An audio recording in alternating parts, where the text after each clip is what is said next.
Pear Desktop is one of those projects that instantly triggers nostalgia for a long time. Linux users and curiosity for newcomers. At first glance, it looks like macOS. Not just inspired by it, but deliberately, unapologetically similar. The dock at the bottom, the global menu at the top, the polished icons, the fonts, the window controls, the animations, all of it feels familiar if you've ever used a Mac. But under that glossy surface, Pear Desktop tells a much deeper story about Linux experimentation, user expectations, design philosophy, and the ongoing tension between freedom and familiarity in open-source software. To understand Pear Desktop properly, you need to go back to its origins. Pear OS originally appeared in the early 2010s, at a time when Linux desktops were fragmented and often rough around the edges. Ubuntu was dominant but controversial, GNOME was in transition, Unity was polarizing users, and many people were actively looking for alternatives that felt more polished and more complete out of the box. Pear OS stepped into that space with a bold idea. What if Linux didn't just try to be usable, but tried to feel luxurious?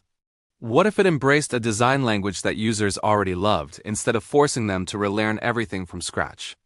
The original Pear OS was based on Ubuntu and used GNOME 3 with heavy customization.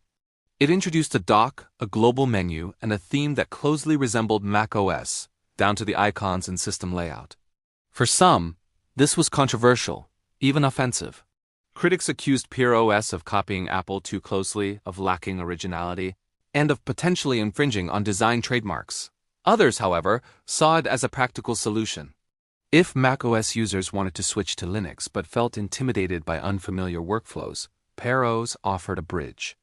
It lowered the psychological barrier to entry by making Linux feel instantly recognizable. This idea of familiarity is central to Pear Desktop's identity. Linux has always been powerful, flexible, and free, but it has also often been accused of being hostile to non-technical users.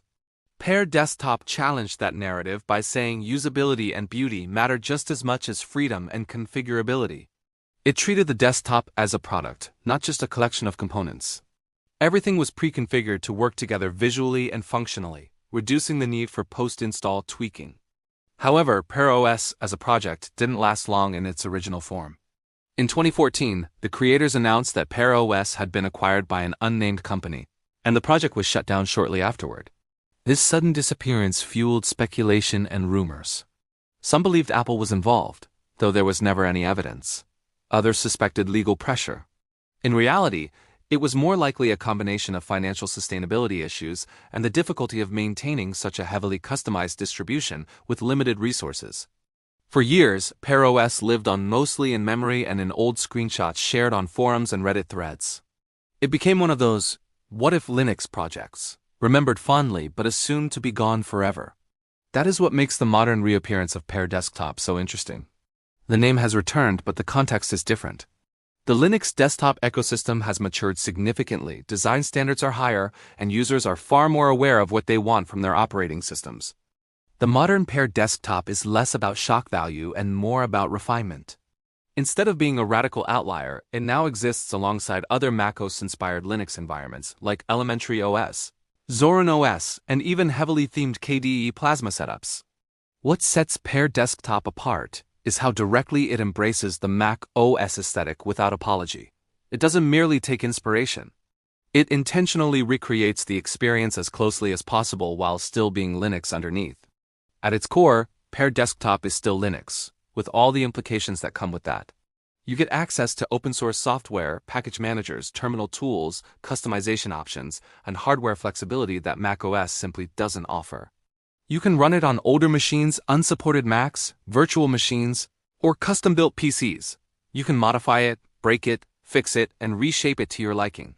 That freedom is always there, even if the default presentation tries to hide complexity. One of the most interesting aspects of Pear Desktop is how it handles user expectations. Mac OS users are used to certain behaviors, the way windows minimize, how applications are launched, how system settings are organized, how files are previewed, and how global menus behave. Pear Desktop tries to replicate these patterns closely enough that muscle memory transfers naturally. This isn't just about visuals, it's about interaction design. The goal is to make users forget they're on Linux, at least initially, so they can focus on getting work done rather than learning a new system. This approach raises philosophical questions that the Linux community has debated for decades. Should Linux desktops strive to be unique, or should they prioritize familiarity? Is copying a proprietary system's design a betrayal of open-source values, or is it simply good user experience design? Pear Desktop doesn't try to answer these questions explicitly, but its existence is an argument in itself. It suggests that user comfort and accessibility are valid goals, even if that means borrowing heavily from established platforms. From a technical standpoint, Pear Desktop relies heavily on theming, extensions, and custom configurations.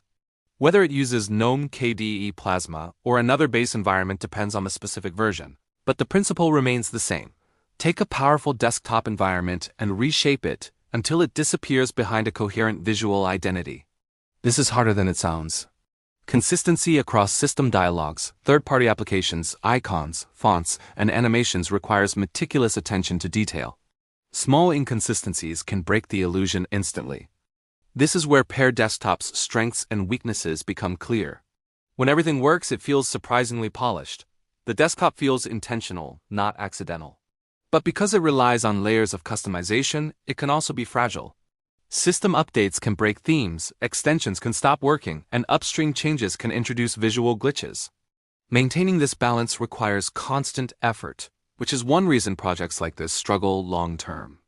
Despite these challenges, Pear Desktop plays an important role in the Linux ecosystem.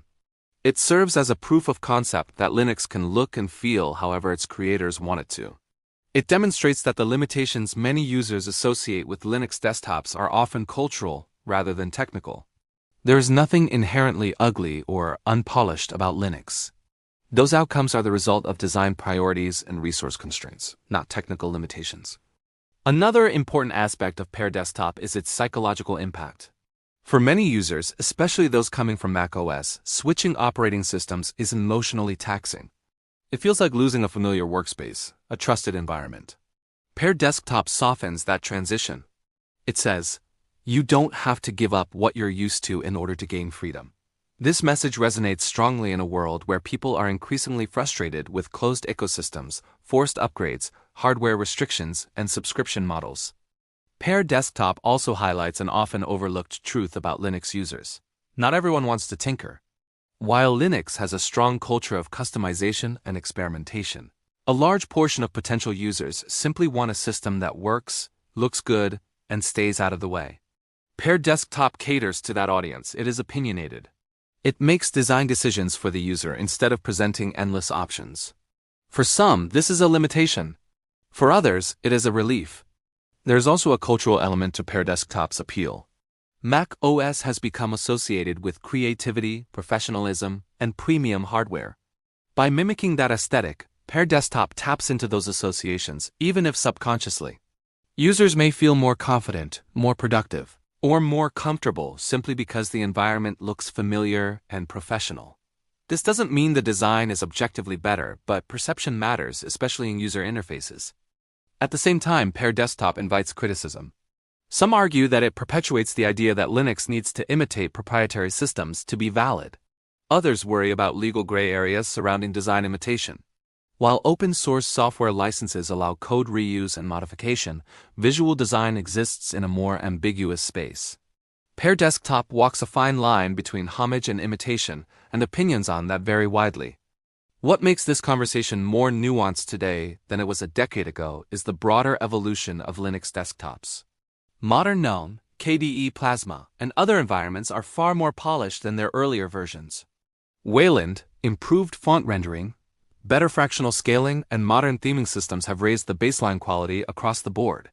In this context, Pear Desktop doesn't feel like a gimmick.